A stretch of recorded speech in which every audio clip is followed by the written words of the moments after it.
Good day, everyone. My name is Josh Nathan F. Patenga, and I'm here to share and talk about the last part of our event paper, which is the appendix. Right before I move on to the main topic, I'd like to give you an overview of what will be discussed.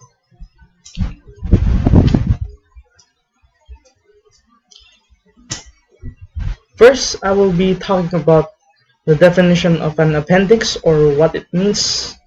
Second, I will be discussing the purpose or what it is for a particular document.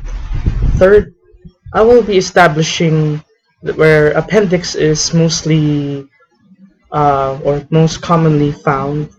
Fourth, I also will be talking about why is it placed in that particular part of the paper or presentation.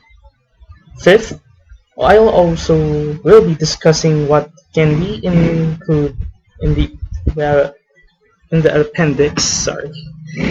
And lastly, I will be showing you which elements our project are included in the appendix that I specifically prepared today. Sorry. So let's move on. Let's discuss what an appendix is. An appendix is basically a section at the end of an academic text where we include extra information that doesn't necessarily fit into the main text but is worth including in plural form.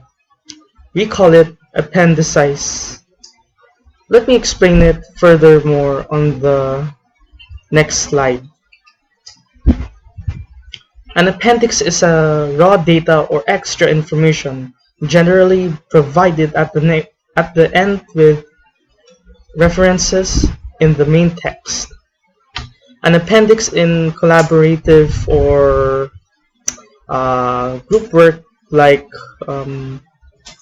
we did in this particular subject allow us to also to showcase what each member did so that their contributions are highlighted. Now, what is an appendix for? Generally, an appendix is used to provide our readers the additional insights on the topic being discussed in our document.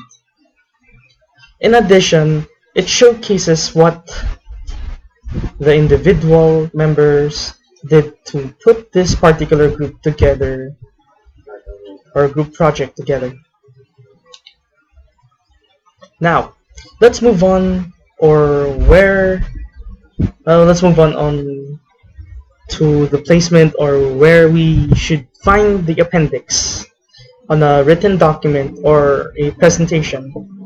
Its placement is suggested by Ms. Jazzy, or of course if you're watching this, as we write our specific designated assignments for events management is at the end of the paper. Now you must wonder why is it included in the end and not within the main body of the paper. Well, there are a few reasons which I will be discussing in the next slide. Number one, because it contains the extra information, it may not be useful to the entire audience, or the time and space may not allow you to include in the main body.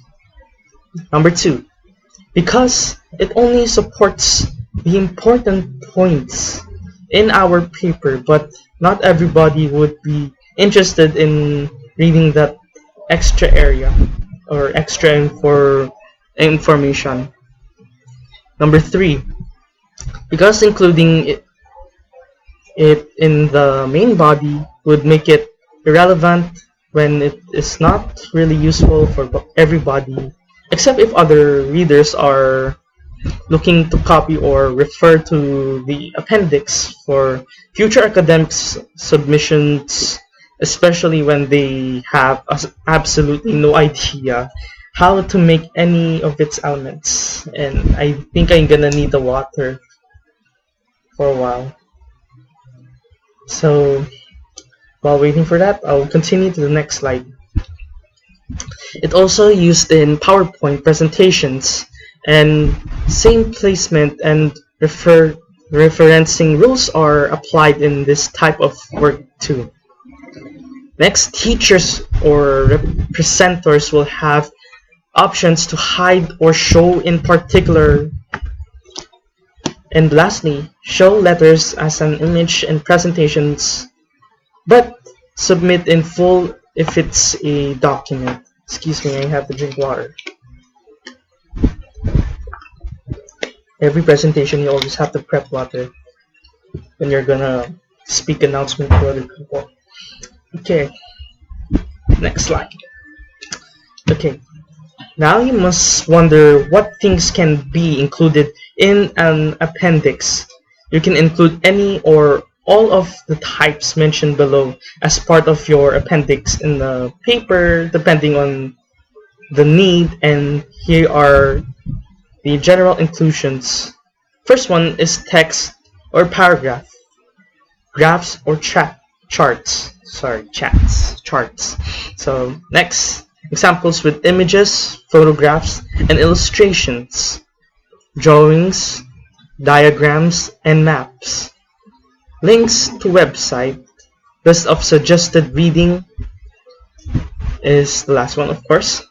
I've been assigned to work on the appendix, and here are the particular elements in our group which I figured would be worth including for other people's reference. In our group projects, particularly case, we have included the following elements on the appendix. What are those? So first, we have event preliminary budget planner. Second, we have the event aid poster. Next, the event program, and then next, event script, so you will not forget your role. And we have the event game sample slides, and lastly, the event Gantt chart or timeline. And lastly, we also have, wow, I didn't know there were so many, but still continue. 7, requests for sponsorship and letter, and lastly, we have the letter of request to grace event. That's also important. Now here's how each of the elements come into play in this particular aspect of the project that I prepared.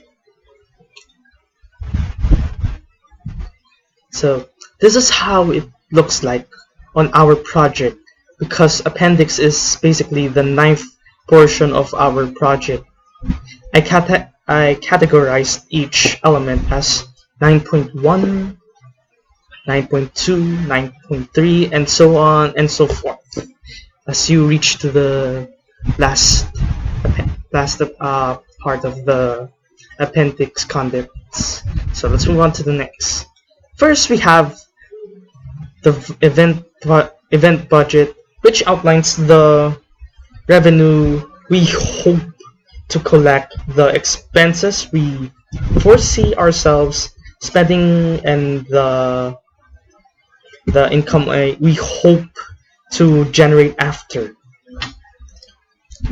Next on our appendix is the event poster or the e-poster, which the group hopes to display on websites, pages, or groups in social media to give people or our prospect audience to sneak peek into what's coming. Next, we have in the line, of course, is the event. Okay, the event program, or the outline of the event program. This basically shows us how we intend to make the program run. It includes parts of let's say parts of the program and the duration per portion, or how long each segment ought to last on the clock. Next on our appendix is a script prepared by our events host. So event scripts is important. It not only gives us an idea of what audience are expected to hear. The script also allows us to think about what can be said spontaneously, because the event would be boring if everything sounded scripted, So let's move on to the next one, which is I decided to include a game slide sample so that the group will be presenting the event to would have a clear image of what the audience expect to see as the game runs. This will also allow the stakeholders to give a feedback on how the slide looks or what changes can be made to make it look more inviting. I have also added the Gantt chart, or the event timeline, to give the stakeholders an idea what we hope to achieve weeks before the event. This will eventually serve as a guide as we prep for the event. This will also allow us to see and what needs to be done at a particular point in time during the event preparation. So next is Appendix 9.8, request for sponsorship letter. I decided to include two specific letters in our appendix, and this is the first because we ourselves couldn't generate the income needed to run the event. I came up with the request for sponsorship letter so we may invite people and companies to contribute to the event to make it successful. And lastly, we have now this specific part of the appendix actually has two purposes. While it does indicate that it is a request for a prospect speaker to speak or grace the event, it also serves as a request for sponsorship in case the prospect speaker cannot attend. This way, we enjoin them to participate in the event either as a speaker or as a sponsor, or if we are lucky enough as both. It's our attempt to really hit two birds with one stone. And lastly, a final word. A final word. The appendix really not only allows us to include detailed information in our paper that would be distracting in the main body of the paper. Ultimately, it is to show that there are many other elements that comes into play during the preparation of an event, and that it shows the effort each member put in to make the event at the end of the day a success. This is Josh Nathan F. Batenga of Grade 12 Innovation reporting on the appendix for proposed online event. All aboard, Chestonians!